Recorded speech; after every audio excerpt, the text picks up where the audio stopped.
welcome back to Bob's Little Sports Shop. I'm Jeremiah, and today we're going to be talking about archery tools.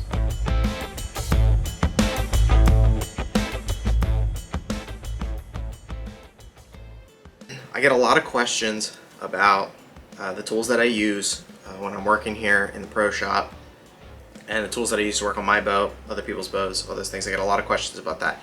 So I thought it would be helpful to just go over some of the tools that I like to use. Just because some of these tools are from a good brand, there are other brands that have good tools that would match this as well. You may have a different preference. If you have something that you particularly like to use, feel free to leave a comment below. I'd like to see what tools you guys are using. But these are just the tools that I have from some of the brands that I personally like, but there's definitely a lot of options out there. So we'll get right into it.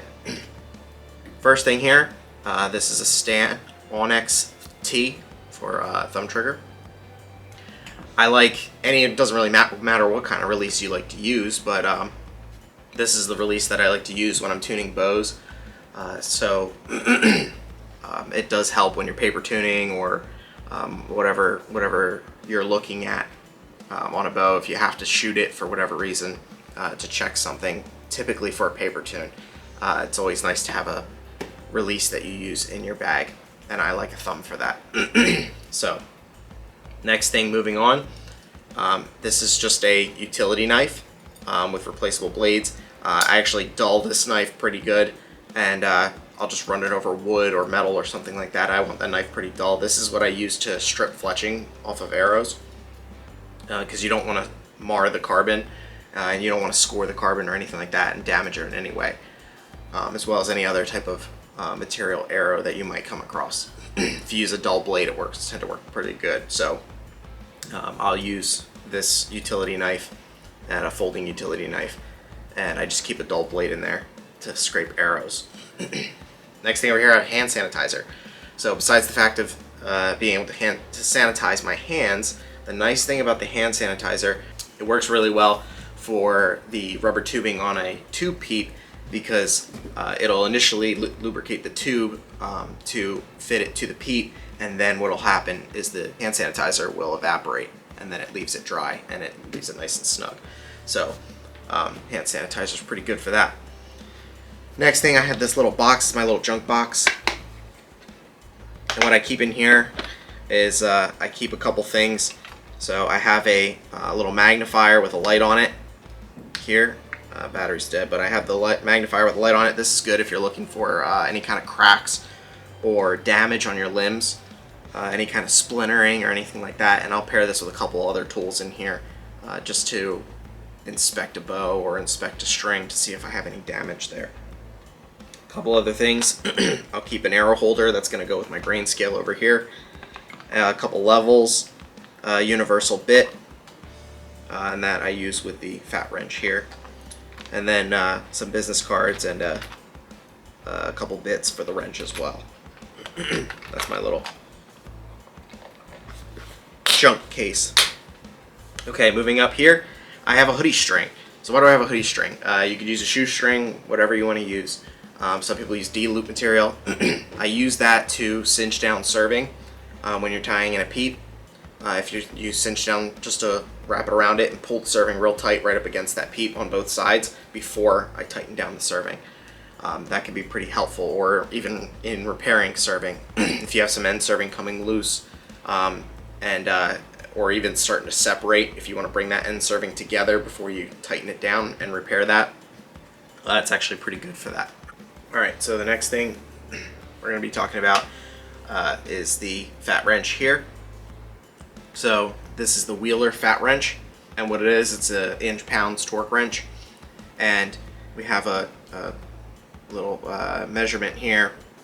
And what that's going to do is that's going to tell us when we adjust it, we can go higher inch-pounds torque and lower inch-pounds torque, so you can actually set it.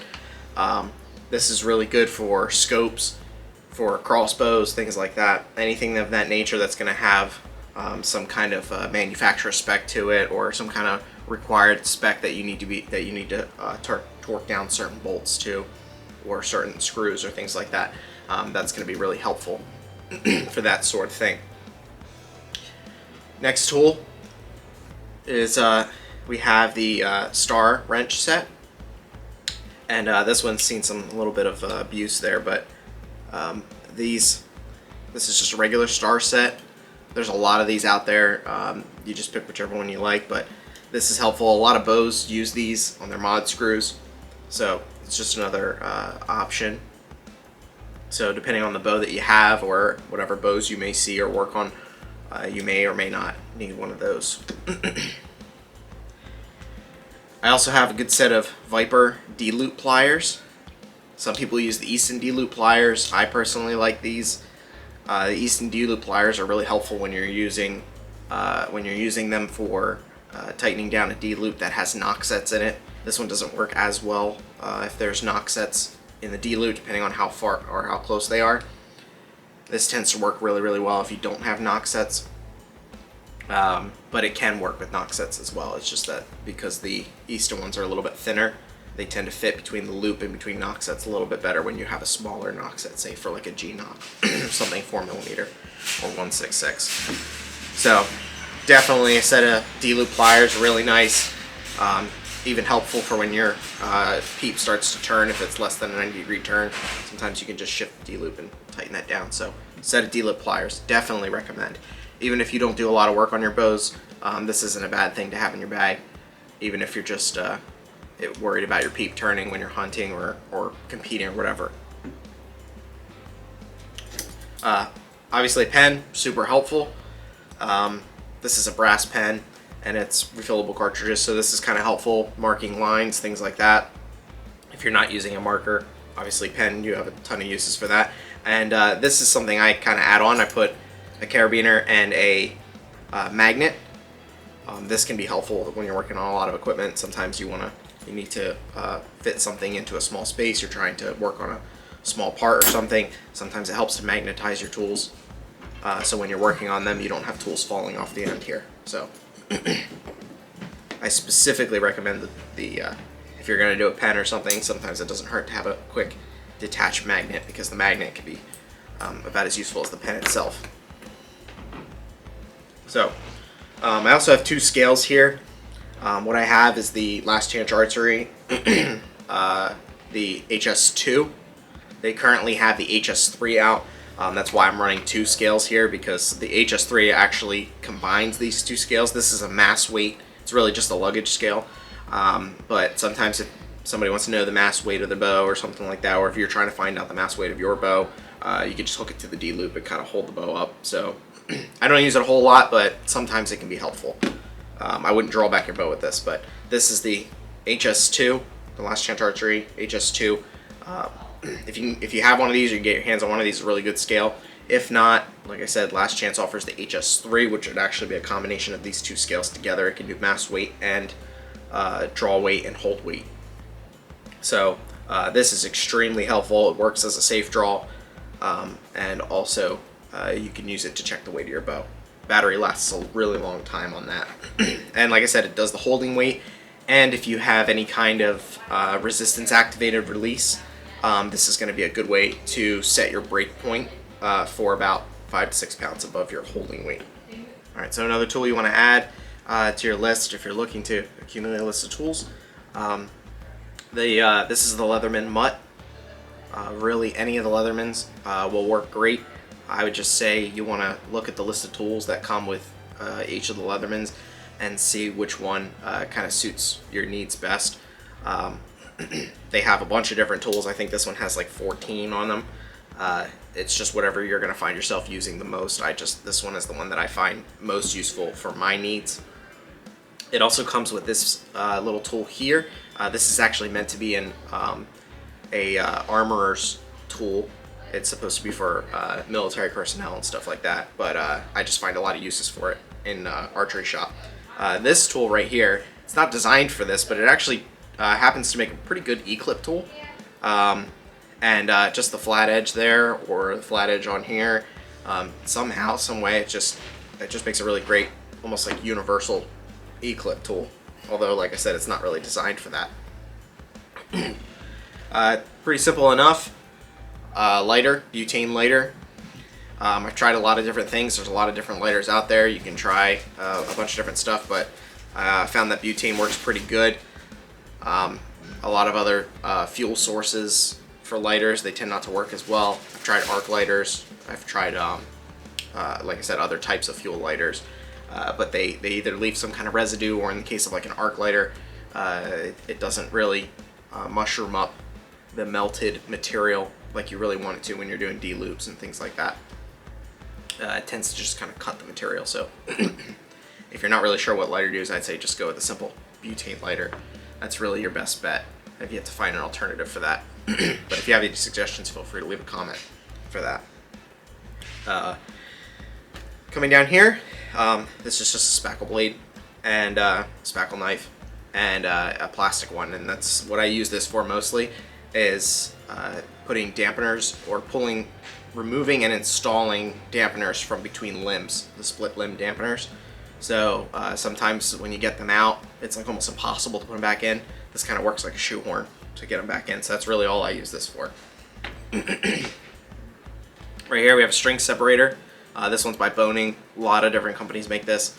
It's just a simple string separator, and they work really great if you have the space in your serving or between your serving to fit this in there to swap out peeps. It can be really, really quick, really convenient. Or in the case of having a twisted peep, as I mentioned before, sometimes you can rotate this and use this in conjunction with this, and you use them together. And say you have more than a 90-degree rotation on your peep, you can kind of slip this in there, flip your peep around, and kind of work these two together between moving the D-loop and flipping your peep sight with this. These two are a nice combination for any kind of peep rotation. But like I said, you can also use it to swap out peeps if you're trying out different sizes or something like that. We have some good Loctite here. I have the blue 243. I wouldn't really use anything stronger than that. So in some cases on axle screws, you might see like a yellow Loctite. Also, there's a 242 Loctite, the blue Loctite, but I like the 243 because it has a little bit more grease resistance or oil resistance. So 243 works good on some things, not everything. In most cases, if you want to use Loctite, you'll want to use like a purple Loctite. I believe it's like a 222. So in most cases, if you're going to use Loctite on archery tools, or not tools, but products or something like that, you're going to mostly use purple. In rare cases do I use this, but it is nice to have. But like I said, this can be a little strong in a lot of cases. So if you're not really sure what you should be using, your best bet is either to go without or use purple. I really wouldn't. There aren't many cases that I would use 243 unless you're actually working on bows professionally. So here I have a Havalon knife, interchangeable blades here. So they come in a bunch of different shapes and sizes. They're constantly changing the handle. They have different grips and things like that. A lot of different blade options and that sort of thing. This is really helpful if you need any kind of precision cutting, if you're cutting serving or trying to remove serving from a string. If you're cutting, I don't really typically use it on D-loop just because it dulls the blades really quick, but something like a precision cut serving typically. This makes a really good option for that if you're not super comfortable with some of the other blades that you might find or might have in your possession. So these Havalon blades are really, really nice and thin and super, super sharp. It's a really, really great way to cut serving and kind of limit the risks because of the thinness of the blade and how sharp it is. You can really get the serving up with that. So that's a really great one to have. Alright, we got a bunch of wrenches here. So I'll let you use your imagination on what situations you typically use these wrenches on, mostly mod screws, changing weight, stuff like that. But it just always helps to have a set of wrenches because bolts. So bolts and screws. So here I got the this is the Easton stubby hex set. These are really nice whenever you can't get a straight connection with a bolt or screw.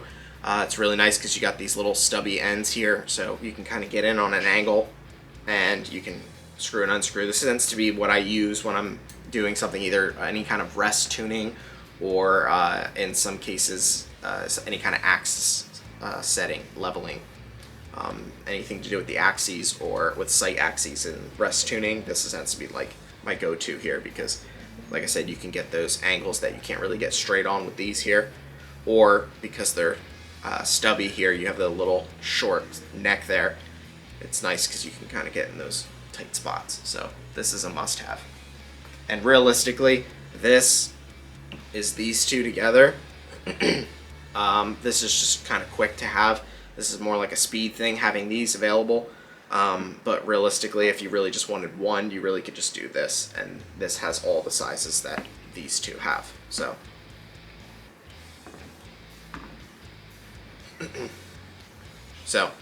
like I said, these are standard. This is an XL. This is just a standard hex set.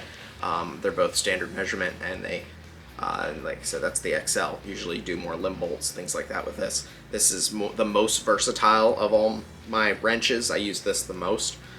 But every once in a while you get those little ones like this, especially for releases. These little ones help a lot. So this is a recurve wrench set. This is going to have a lot of the wrench sizes that you're going to need when you're tuning a recurve. This is, and then you even have they even put a flathead in there as well.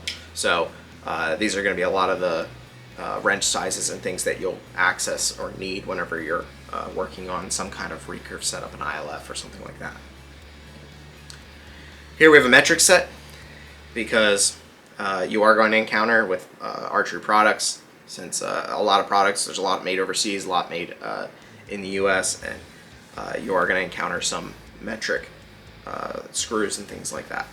So it never hurts to have a metric set on you, especially with ILF risers and things like that, because a lot of those are imported.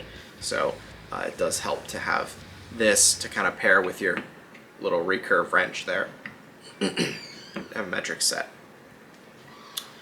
Coming down here, we have needle nose Easton pliers. If you can find needle nose pliers that have this little groove here, this groove is extremely helpful. So it doesn't have to be Easton pliers, but they do make a good set of pliers. You have your cutters down here. It's nice. This is really a great D-loop tool. You use it for a lot of things, obviously, but works really great for the D-loop or any kind of tying and knots and stuff like that. You can kind of wrap up whatever it is, whatever material you're using up in those grooves there. Really cinches it down pretty good. Plus you can use it to start your D-loop. You can put it in there and kind of wrench your D-loop open a little bit to fit in your D-loop pliers. So it's got a lot of different uses. And then you have your grooves here. This is for removing your knock sets, your brass knocks. If you have any brass knocks, this is a good way to, you could do it a little bit, loosen them, move them, and then you can also tighten them down. You can put on your brass knock sets with that. Or the brackets for a kisser button works well for that too. Ton of different uses. But this is the Easton pliers. The other set of pliers they offer, like I said, it's kind of like a hybrid between these and the D-loop pliers from Viper. So that's a really good set. And then, of course, you have these are just permanent markers. So black, silver, and bronze. Those different colors are kind of nice to have. It really helps to have all three, because you do tend to, anything you mark when it comes to arrows, or if you're marking a spot where you're doing some kind of tuning or anything like that, you have a lot of different color surfaces and things like that, especially on arrows. So I mostly use these for arrows, but it does help to have the bronze, silver, and black there. And I also have a pick set here. This was a 4-piece pick set. Happened to lose one of them, but the ones that I have, I got a straight one, and then I got one that's on a slight angle, and then a 90-degree here, maybe a little bit more than 90. But those are really helpful when you're changing string and cables, or even if you're tuning whatever it is that you're messing with string and cables. It can be a little sketchy sticking your fingers inside of in between a press and a cam and things like that. It's really not the best idea. It's a little bit too much trust for my liking. Not to say that would fail, but everything is man-made, so all of these tools are man-made, so it's just better to protect yourself. So picks are really great for that. Really awesome tool to kind of pull out your end loops and things like that. Then you have your grain scale. A a lot of different things. If you have any kind of tolerance that you're trying to keep track of, or even if you're checking, if you're trying to measure a new arrow weight against an old arrow weight, you have a broadhead, you don't know what weight it was. You used to shoot 125, now you shoot 100. You don't know which broadhead it is, so grain scale, super, super helpful. Measuring fletchings, measuring feathers, there's so many different uses for a grain scale. It's limitless. So, last two we have on our list, tape measure. Now, whatever tape measure you really like, I have two. I use a little one that I keep on a keychain that's just a 3-foot one. It's really good for things like draw length, chicken draw length, things like that. Or if you just need something like right there, you just need something, I can just grab my keychain and do it like that. But this is a more universal measuring tape, and the thing I like about this one in particular, it doesn't matter which tape you like, but the thing I like about this one in particular is that it has 30 seconds measurements on the bottom. You have your 16ths on the top and your 30 seconds on the bottom. That's super, super helpful for anything that you want to keep a tight tolerance on, any kind of arrow cutting or anything like that. So that's all my tools here. If you guys have any other tools that you think would be a good addition to a list of archery tools, or anything that you use maybe as an alternative to some of these tools, I'd like to know. Please leave a comment below. Thank you for watching, and if you guys enjoy the video, don't forget to hit the follow button, give us a like, and keep an eye out for more videos.